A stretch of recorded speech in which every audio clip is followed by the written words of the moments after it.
Nervous system को दो part में डिवाइड करते हैं, सेंट्रल और peripheral nervous system. Central nervous system में दो चीज़ें आती हैं, ब्रेन और स्पाइनल कॉर्ड।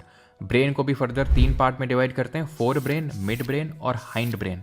फोर ब्रेन को भी फर्दर तीन पार्ट में डिवाइड करते हैं, तीन चीज़ें आती हैं इसमें, सेरिब्रम जो कि मेमोरी एंड लर्निंग के लिए रिस्पॉन्सिबल है, हाइपोथैलेमस जो इनर बॉडी टेम्परेचर को रेगुलेट करता है, और थैलेमस जो हमारे आउटर बॉडी सेंसेशंस को मैनेज करता है। यानी जो भी हमारे स्टिमुलस होते हैं जैसे कि टच, विजन, ऑडिटरी प्रोसेसिंग, ये सारा काम होता है। देन आता है हमारा मिड ब्रेन जिसका काम होता है सेंसरी प्रोसेसिंग करना एंड रिफ्लेक्सेस को मैनेज करना। इसके बाद आता है हाइंड ब्रेन जिसके फर्दर तीन पार्ट होते हैं, सेरिबेलम जो बॉडी पॉस्चर और बैलेंस को मेंटेन करता है, पॉन्स और medulla oblongata. Medulla oblongata involuntary action जैसे heart beat, respiration, coughing, sneezing, vomiting, इन सब को कंट्रोल करता है। देन जो हमारा स्पाइनल कॉर्ड है यानी हमारे सेंट्रल नर्वस सिस्टम का दूसरा हिस्सा, वो मेनली रिफ्लेक्स एक्शंस को मैनेज करता है। देन इसके बाद आते हैं पेरिफेरल नर्वस सिस्टम में।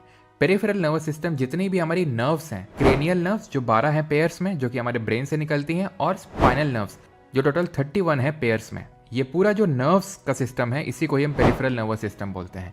ये फर्दर दो पार्ट में डिवाइडेड होता है, automatic nervous system and somatic nervous system. Somatic वो जो हम कंट्रोल कर सकते हैं, हमारे कंट्रोल में है, और ऑटोमेटिक वो जो हमारे कंट्रोल में नहीं है, यानी ऑटोमेटिक हो रहा है। इसको भी फर्दर हम दो पार्ट में डिवाइड करते हैं, सिंपैथेटिक नर्वस सिस्टम और पैरासिम्पैथेटिक नर्वस सिस्टम। सिंपैथेटिक को हम फ्लाइट और फाइट रेस्पॉन्स भी बोलते हैं, जब कोई एक ऐसी सिचुएशन आती है जहां हमें तुरंत एक्ट करना है, लाइक फॉर एग्जाम्पल रात के अंधेरे में आपको कुछ अजीब सी आवाज सुनाई दे। और वहीं parasympathetic nervous system rest and digest system होता है, जो तब एक्टिवेट होता है जब हमारी बॉडी बहुत ही रिलैक्स्ड होती है।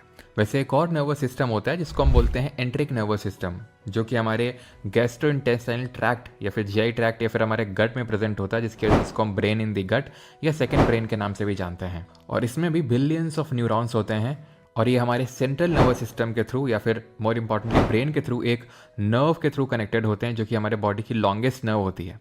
उस नर्व का नाम आपको कमेंट्स में बताना है। Thank you.